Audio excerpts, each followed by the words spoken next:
In the video today, we're going to be talking about solving equations that involve absolute value. Something to remember is that absolute value simply means a number's distance from 0 on a number line. For instance, the absolute value of 7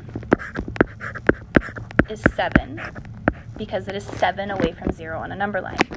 The absolute value of -3 is 3 because it is 3 away from 0 on a number line.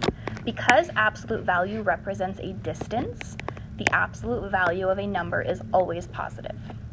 The equation we're going to be looking at today is the absolute value of the quantity 2x plus 1 is equal to 5.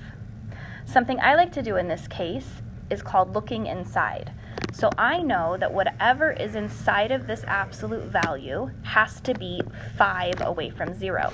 So thinking about on the number line, things that are 5 away from 0 are 5 or -5. So that means I really have two options here.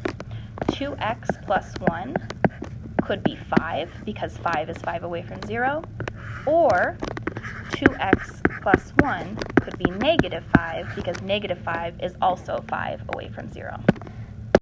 Once I have it broken apart this way, I can just really think of it as solving two separate equations. The equation on the left is 2x plus 1 is equal to 5, so to begin solving for x, I will subtract 1 from both sides, giving me 2x is equal to 4. From here, I would divide both sides by 2, and I know that x is equal to 2. The equation on the right is 2x plus 1 is equal to -5. I will start by solving for x by subtracting 1. That gives me that 2x is equal to -6. I will divide both sides by 2, and I will get that x is equal to -3. Therefore, this equation has two solutions. X is equal to 2, or x is equal to -3. The second example that we're going to look at today is 3 times the quantity of the absolute value of x minus 4 plus 7 is equal to 28. This might look a little more complicated to start with because we have more than just the absolute value. So to get this as an easier equation, I'm going to try to get the absolute value by itself.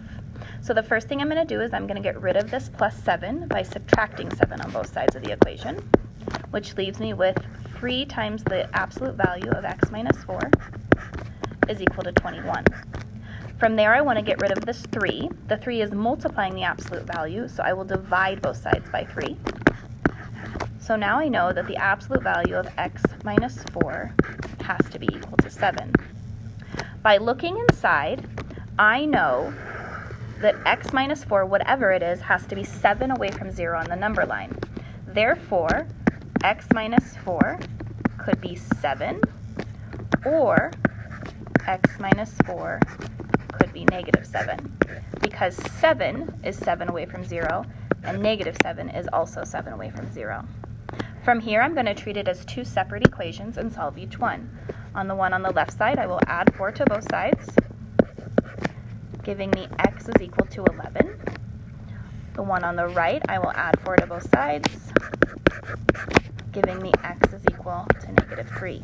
Therefore, my two solutions are x is equal to 11 or x is equal to -3. The final example that we're going to look at is the absolute value of the quantity x plus 3 is equal to -5. Luckily, the absolute value is already by itself, so we don't need to isolate it, and we can just think about what it would mean to be an absolute value.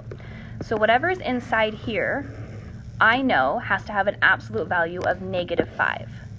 Well, unfortunately, we can't have a distance of -5, therefore, we will say that this one has no solution because there is no number on the number line that can be -5 away from 0.